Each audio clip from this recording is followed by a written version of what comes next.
Bengaluru rave party వ్యవహారంలో నటి హేమ పేరు బయటకు రావడం అప్పట్లో సంచలనమైంది. ఆమెతో పాటు పలువురు సెలబ్రిటీల పేర్లు బయటకు వచ్చాయి. అయితే ఆ సమయంలో మీడియా తన పరువు తీసిందని తాజాగా హేమ ఆవేదన వ్యక్తం చేశారు. తాజాగా ఆమె మాట్లాడుతూ, గత 35 సంవత్సరాలుగా నేను సంపాదించుకున్న పరువును మీడియా ఎలా భూస్థాపితం చేసిందో మీ అందరికీ తెలిసిన విషయమే. అది లా అండ్ ఆర్డర్ మ్యాటర్ కనుక వెంటనే బయటికి రాలేకపోయాను. ఏం జరిగిందనేది నేను చెప్పలేకపోయా. ఇప్పుడు కూడా విషయం కోర్టులో ఉంది. కానీ నా అన్నదమ్ములు, నా అక్క చెల్లెళ్ళు, అక్క తప్పు లేకుండా బయటికి రావాలి కదా, ఎందుకు రాలేదు అని అంటున్నారు. కోర్టు వ్యవహారాలు సంగతి మీకు తెలిసిందే. చాలా టైం పడుతుంది బయటకు రావడానికి.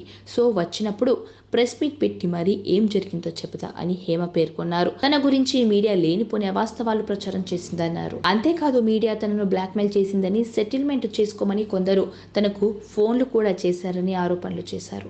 నా శాంపిల్స్ పోలీసుల దగ్గర లేనప్పుడు నాకు పాజిటివ్ వచ్చిందని, ఎలా కథనాలు ప్రసారం చేస్తారని బాధతో, ఉక్రోషంతో కొంచెం గట్టిగా అడిగా. అప్పుడు ఓవర్ యాక్టింగ్ అన్నారు. ఇప్పుడు నేను కొన్ని టెస్టులు చేయించుకున్నాను. దీంట్లో నాకు నెగిటివ్ రిపోర్ట్స్ వచ్చింది అని హేమ వివరించారు. తాను ఎటువంటి టెస్టులు చేయించుకోవడానికైనా రెడీ అని ఆవిడ స్పష్టం చేశారు. తెలంగాణ ముఖ్యమంత్రి Revanth Reddy, AP deputy CM Pawan Kalyan appointments కోరారు. ఇక తనను ఓ తీవ్రవాదిలా మీడియా చిత్రీకరించిందని, అందువల్ల పవన్ రేవంత్ రెడ్డి దగ్గరకు ఎలా వెళ్లాలో తెలియక వీడియో చేస్తుందని హేమ వివరించింది. అప్పట్లో కొందరు పెద్దవాళ్లు కాంప్రమైజ్ చేస్తామని పిలిచారని ఆవిడ పేర్కొన్నారు. నాకు మీడియాకు ఎటువంటి గొడవలు లేవు.